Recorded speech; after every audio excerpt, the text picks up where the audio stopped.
Hello, everyone. How are you doing? And welcome to the Dr. Will Show, where we have the discussions that inform, entertain, and empower educators to be the change. I am here with Dr. Lauren Tucker, and we will be talking about the age of the connected educator. How are you doing, Dr. Tucker? Great. Thank you so much for having me. Thank you very much for being a guest on the show, because quite honestly, it was my own vanity that that sort of got us connected. Because every now and then I, go to Google Scholar and look at my dissertation just to see how many people have cited it. Because let's be real, most dissertations, they sit on the shelf and never get read beyond your advisor, your committee, and the school who approved it. And I can look at it now and go, have some pride in it. But when you first finish it, you're tired of looking at it. Absolutely. So I just do that every now and then. And so when I saw that you did it, and then you also for your dissertation, I was like, okay. And I read through it, some parts, and I said, wow, this is interesting. Because even though we were sort of talking about the same subject, you went in a different direction. So I said, okay, now let me talk about this for my podcast. So I thank you for being a guest on the show. My pleasure. I know it was really your research that kind of really sparked a lot of my studies. So I appreciate you kind of paving the way for me. Awesome. Thank you very much. See, okay. All right. See, my wife will tell you, don't feed the ego too much. She's like, you got to stay grounded. So of all the topics you could have chosen for your dissertation, what made you decide to conduct research on teachers using a Twitter-supported personal learning network for professional growth? Well, thanks for asking. And I think that's one of the difficulties of finding a dissertation topic, right, is finding something that you're passionate in and something that you can spend an entire year or more on. And when I was going through all of my interests and topics, I thought about, in my daily career, I'm an assistive technology specialist. So I consult with teachers on technology that they can use for their students with disabilities. I do evaluations with students, and I often have the conversation with teams and with administrators, how do you know all this information? How do you learn about the newest technology tools? And I would always say, oh, well, Twitter. And I'd say, follow me on Twitter so that I can share this information. And I'd constantly get this look of like, oh, I don't do Twitter, or I'm not really into that. And so I realized, that'd be really interesting to look at what if I were to introduce Twitter into late adopters and show them all of the professional resources and try and change the stigma around the tool to help with their informal learning. So once then, I kind of had my initial idea. I wanted to look at the research in the field. So I was like, a lot of people have probably done this already. And lo and behold, as you know, a lot of people aren't looking at introducing the new tool and stimulating this personal learning network. And that's how I found your work. And there were a couple of other dissertations that have looked at it, but not a lot of peer-reviewed journals or research. So I was like, okay, this is my niche. And then away I went. Oh yeah. See, interesting that you brought that up, because see, the scary thing about it is when I did my dissertation, there was even far less out there. And so I remember turning it in and my chair was like, this section, this is a little light, a little light. You need to go back. And I was definitely blessed to, when I did go back, maybe 4 or 5 studies, I guess at the master's level kind of popped up, and I said, ooh, I got me some research to look at. And then I was able to beef that up, for my lit review. Right. It was mentioned, it was real light. And even now there may be, 10, 15 studies out there. So there's not a lot of wealth. And so yours has been added to the canon now. Right. So in conducting your own research, what were some of the teachers' attitudes towards using Twitter for professional growth? And what did your research, or what does the research say about the development of a personal learning network? So that was one of the things that I was really interested in, is kind of having teachers' perspectives as to what Twitter was and what it can be used for. So I conducted individual interviews for all of my participants, and 4 major factors really kind of appeared in looking at what were their existing beliefs of Twitter. And no surprise, pop culture and social networking centered was really the number one. Everybody said that. I think I had Justin Bieber quoted a lot, Kim Kardashian, kind of like referencing all of this pop culture nature. The other thing that teachers talked a lot about is frivolous information, like, oh, it's kind of just people talking about what they had for breakfast or giving me some worthless information. And the other one was having it be a waste of time. So a lot of people said, I started Twitter and then I found myself just getting lost or wasting a lot of time because I was just kind of looking through stuff and not gaining any real information. And the final one is that they did have an interest in Twitter. So my disclaimer for my research is that I did recruit with a presentation. So I kind of gave them the hook and sparked the awareness that Twitter can be a professional tool. And that's how I got teachers interested. So all of my participants willingly volunteered to start this Twitter personal learning network. So they did have an interest there, but those 3 other factors of kind of the pop culture, a waste of time, and worthless information really were overwhelming at the beginning. And then what I loved about researching and focusing on a personal learning network is the individual goals and the focus on looking for your individual learning and the interaction with a network of professionals. Because I also did kind of like a preview of formal professional development with my teachers. And I said, what's the most annoying part of professional development? And a lot of the same factors kind of came up. It was a waste of time, it's frivolous information, and it doesn't always pertain to me. And when you think about formal professional development, even when I give it, I try and hit my whole audience, but a lot of times you're not. How often are the PE teachers really the focus of your formal district-wide professional development? So what I love about personal learning networks is that it really can be individualized. So now we can think about formal professional development on accessing these networks and then really boosting the actual development and fostering of that personal learning network afterwards. So that's what I really love. And once you have a credible PLN, then the information that's getting sent to you is just amazing. Excellent, excellent. So in your dissertation, you wrote about informal learning, and I wrote about it as well in mine. Please define informal learning, and what role does informal learning play in a teacher's professional growth?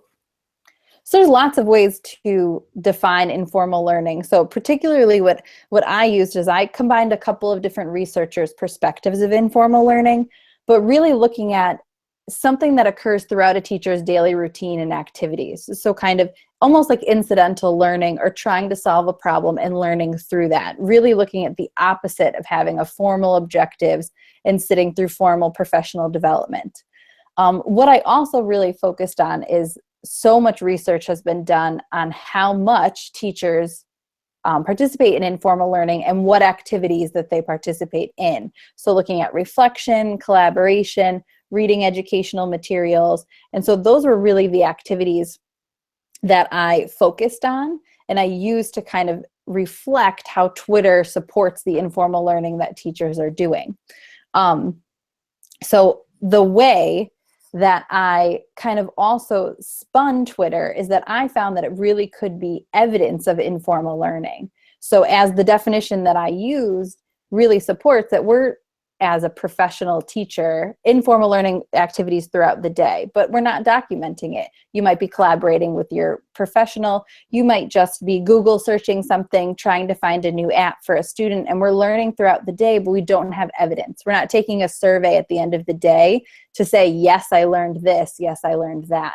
But what I did find is that I could look at the public Twitter activity of my participants and see, oh, well, she's really retweeting a lot of the dyslexia hashtags. So she's learning a lot about tools to support students for dyslexia.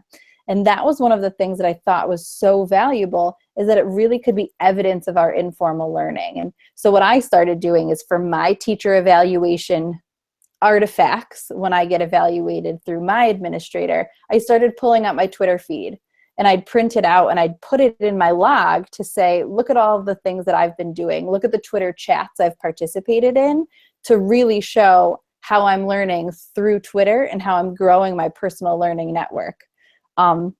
One of the anecdotes that I loved during my study is I had a teacher who was a team mentor, which is a beginning teacher mentor. And she said that she really used Twitter to develop and get all of the resources for each module, looking at like creating a classroom environment, behavior management, lesson planning. And then she had her mentee create a Twitter account and follow her. And that's the way that they were able to exchange materials. And then they were able to show that relationship and their interaction on Twitter as more evidence of their relationship and how they were growing together as a pair, which was awesome. So that was kind of how really I see informal learning as such an important role as a professional, and then how Twitter can really fit in and provide even more evidence to say, hey, we're working a lot and we're learning a lot beyond just our 4 PD days. Now, I happen to think that Twitter is some of the best professional learning that you'll ever receive. What were some of the criticisms of your participants? Well, similar to your findings, is that some of my participants felt that it was overwhelming initially. And that's really what drove some of my training for them, is kind of understanding the foundational concepts first. So rather than teaching just the technical knowledge of how to log in, like what is a hashtag or what is an account and what does that all mean? So initially that was definitely a big hurdle and a big obstacle for us to overcome. But at the end of the study, some teachers did have difficulty finding exactly what they were looking for. So these teachers were much more familiar with Pinterest, so they found that Pinterest met their needs rather than Twitter. But also, a lot of the teachers did not like the Twitter interface. So that main home page where all of your information is sent to you. So we actually looked at the third-party website TweetDeck, and that allows you to filter your information even more. And that was a lot of feedback that I got from teachers that they preferred, which then led them to do and use Twitter much more on a computer rather than on their phones, is being able to then organize columns so they can be following, the dyslexia hashtag, the UDL hashtag, and it's filtering all of that information much better. So you ended up creating a professional learning model. What is the Tucker's model of professional decision making? Thank you for asking. So I'm actually going to share my model as I explain it, just to give the visual. All right, so here's the visual that I developed. And really what I found is that the decision making that teachers are going through really requires a lot of external support. And that's something that I found was really vital in my research and in my outcomes for when teachers decided to accept or reject the use.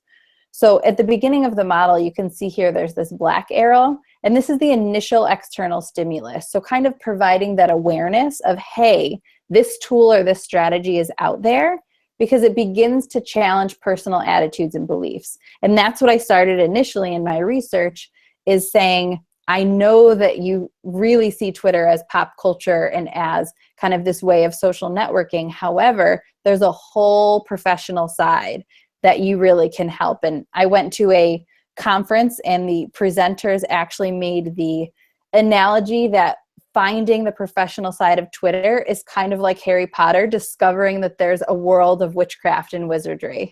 So you're kind of like in your own world of muggles and just humans, and then discovering this professional world of Twitter is like developing an awareness of a wizarding world, because all of this great information is happening. So that's where the external stimulus comes in, sparking the interest. And then what needs to happen as well is that external support helps to develop the knowledge. So rather than just leaving teachers alone to kind of individually go out and learn the tool, having that initial support. And I talk a lot about developing technical knowledge of the website as well as the implementation knowledge. So not only how do you interact with the website, logging in and posting and retweeting, but also where and when do you search for things? Should you search for an account or should you search for a hashtag? So kind of that implementation. And what I did during my research is I had something called PLN support. So I would consistently tweet my participants valuable information that aligned with their personal learning network. And they reported that it really helped spark, oh, I really should go on to Twitter. Oh, I should check this and I should interact. So I found that when you're introducing a new tool or strategy, giving that refresher and having someone like a facilitator continue to help with that was really important. And that's how I found teachers started reporting, hey, I brought that list of apps that I found on Twitter to my faculty meeting, or I brought it to my team meeting and my partner and I were able to then implement it.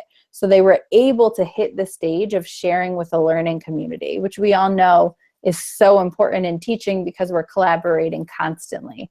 And Twitter allows you to take information from your virtual community that's international and bring it down to your local learning community in your school.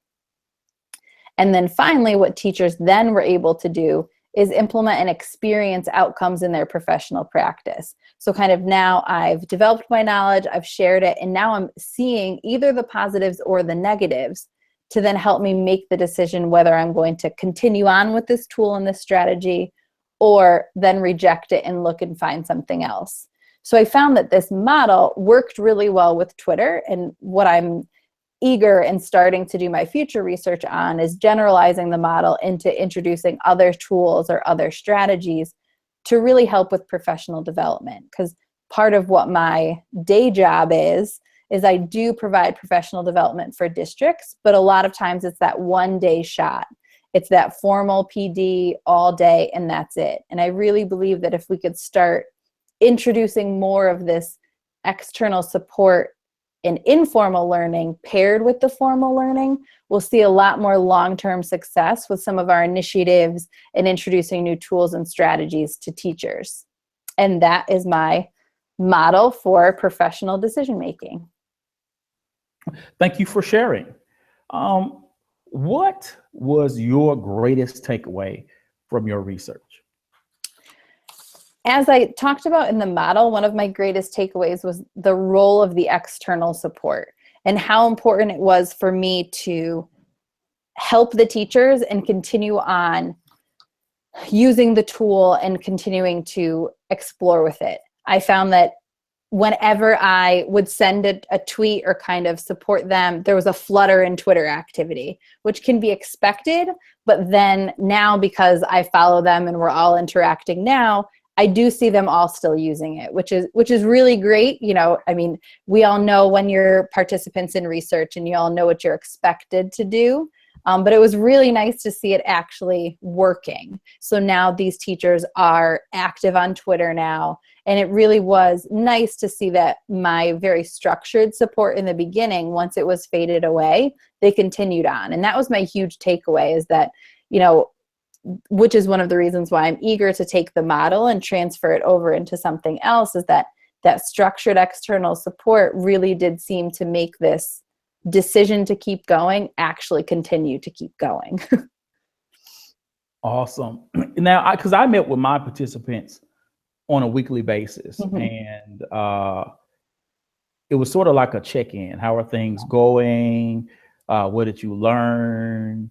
And, you know, I never thought of it necessarily as, I guess it was, I think I did put this, that was part of my support, I guess, but I never thought of it as, this is a way of really sort of getting them to use it, more so of, I wanted to sort of keep everything sort of going. Yeah, because I didn't want to out of sight, out of mind. Right. Type of thing, particularly with, some participants who, when they don't really care about it, and they're like, I don't like this thing. It's like you say, it's a waste of time. The sort of being able to say, okay, well, what sort of problems are you having? To be able to, possibly, answer their questions, so they may see the viability of it. Because I was just sitting there going like, this is awesome. Always in my mind, I'm like, this is awesome. You don't like this? Right. They're awesome. going to love it once they show it to them. And then you're like, wait. It's fantastic. But, there were some who mentioned, as well, sort of, after things were over with, Pinterest is my thing. And what I'm interested in seeing, because I know someone right now who is working on their dissertation on sort of PLNs in terms of social networking, and it'll be Twitter, it'll be Voxer, it'll be sort of thing. So I'm interested in reading his research, because he'll have all of these various tools on there, and to see how that differs from what we had in ours. Right. And I had considered that, but I really delimited my study to just Twitter, because I use Pinterest as well. Trust me, I'm an avid pinner. But what I didn't like is when you're looking at the activities of an informal learning and that collaboration and reflection, that's what I love about Twitter, is that I'm not just following other people kind of like passively like I am on Pinterest, but I'm interacting with them. I'm asking them questions. And that was some conversations that we had. Is one of my participants had a question about a technology, and I was like, well, tweet them. Like, that's the best way for me. If I'm having a technical glitch or an issue, rather than email the company, I tweet them, because it's public and I'm going to get an answer probably much faster if I tweet them rather than just emailing them. And that was a really big aha moment for a lot of my participants, to be like, hey, there's power in this. So now I can get some more technical support for my students, or get an answer to a question that I have. And so for me, it was that interactivity that was really important about Twitter. And with Facebook, I find it's difficult to disconnect your personal and your professional worlds on Facebook, because it is so name driven. So I liked, and what we talked about in my study is taking you could have a personal Twitter account and you can have a professional one, and they can be very separate. Whereas in Facebook, I think it's difficult to extract those two without having a crazy anonymous name. Oh yeah, I just let mine all hang out, because I figure doesn't matter if I post from a personal account or a professional, whatever's out there is out there, and it can still be attributed to myself. So I just have one account. Well, I have several, because some parts of it is for protecting my name. Right. But I don't necessarily care about who see it, because I'm smart about what I. Right, you're smart. Yeah, I'm smart about what I post. Lots of people, right? Exactly, and that's what a lot of my participants were kind of weary about. That, like, well, I have a personal Twitter account that I'd rather not follow my administrator on Twitter, or kind of have another relationship. And I was like, okay, so that's why we're going to create a professional one, so you don't have to worry about that. And I think that was really important for them to see as well. But I really do, kind of going back to your support that you provided, and that was one of the things why I appreciated your study so well, is it kind of gave me a path as to, okay, Dr. Will did this already, and that seemed to really help doing those check-ins. And I was interested to see, so if I provide these check-ins via Twitter, and then I'm also pushing information, can I help them expand their personal network so that they're getting more information, and maybe better information, and supplementing their experience? And I think it worked really well. I think for some, again, it was just that like shot of, hey, I should go on Twitter. Mainly because your default is that if someone tweets you, you get an email. So a lot of them were like, that default was great, because I saw your email, I saw the notification, and then I went on Twitter, and then I spent a couple hours following and researching stuff. I was like, cool. Cool. So you kind of, I guess, kind of jumped in the next question, yeah. but I'm just going to go there. I know this is egocentric of myself. It's ego on my part. But what made you cite my dissertation? So like I said, I think your design was really helpful for me. And even a lot of the feedback that you got from your participants and looking at that parts of the technical were confusing, and that kind of looking at how you set yours up, I really liked the check-ins. And I think that's something that's extremely important. And I wanted to add that twist of doing it via Twitter, which was really helpful.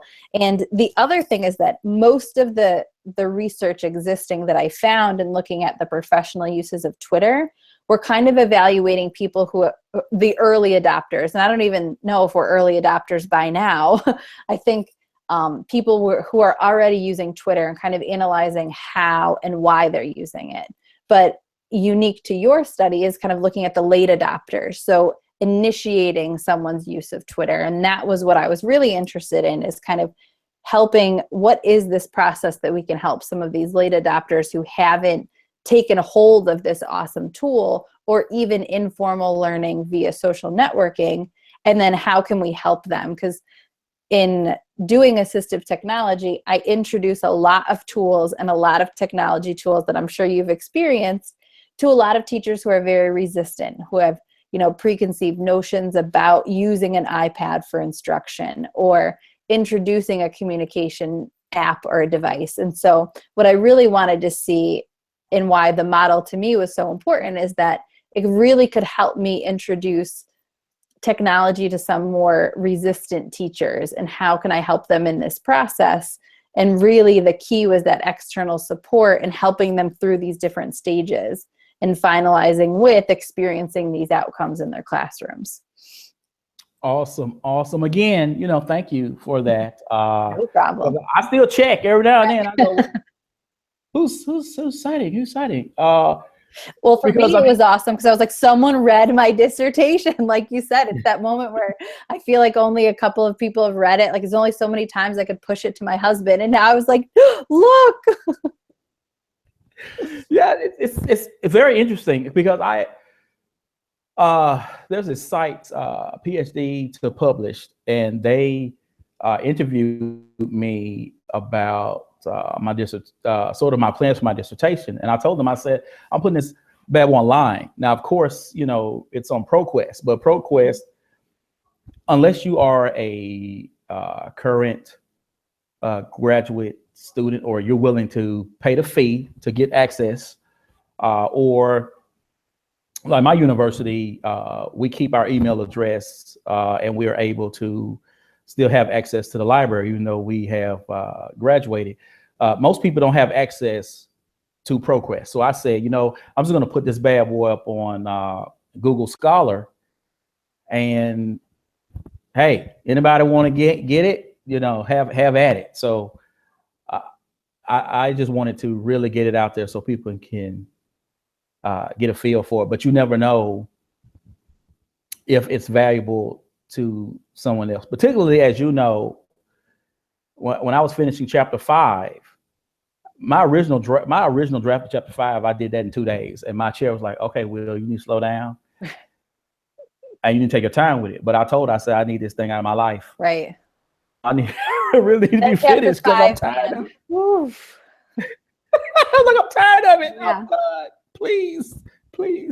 But I did, you know, took more time and got finished with it. So before we go, what is your call to action for those people who still think of Twitter as a place to see pictures of Beyonce and not a place for valuable professional learning? My call is really to challenge your pre-existing beliefs and kind of go outside your comfort zone and try it for longer than just a day or a login. And I think that's something that can be difficult, is when you initially create an account on Twitter, it does assume that you're interested in Beyonce or some other social networking. So really taking the time to experiment with it, like kind of go through that full decision-making process of experimenting and sharing and building your personal learning network through following accounts. So it's kind of like taking that leap of faith initially, and even finding someone else to do it with you. The importance of having a community and kind of latching hold to someone and doing it with each other can really be powerful. But using it to solve problems in the classroom. I mean, I know for me, whenever I need a new tool or I've got a case that I'm really perplexed about, going to Twitter and saying, looking for new tools and researching some things or just asking the people out there can be so powerful. And taking a chance and doing that and writing a tweet and attaching a hashtag to sending it out to the community in general, you can get a lot of powerful information. And the synergizing all of the professionals in the field on Twitter to get your answer can be monumental. So essentially my call to action is break free from those pre-existing beliefs. It's more than just what you think. Excellent. Excellent. Thank you again, Dr. Tucker, for being a guest on the show and sharing your research, and hopefully more people will read your dissertation and will take it upon themselves to join us who are on Twitter receiving this wonderful professional development. I mean, I love it so much that sometimes when I tweet someone something, and the first thing kind of pops in my mind is, I could have Googled this, but then I'm figuring, but I'm asking this person who's actually using it. So they vetted the information, like they've practiced this. So it's going to be a better resource for me than just sort of Googling blended learning. Exactly. So it's been awesome. So again, people, when you watch this on YouTube, subscribe to my channel. This is going to be on LinkedIn. I'm going to put this on my website, and of course, the audio version will be on SoundCloud as well. As always, invest in you, EDU, peace.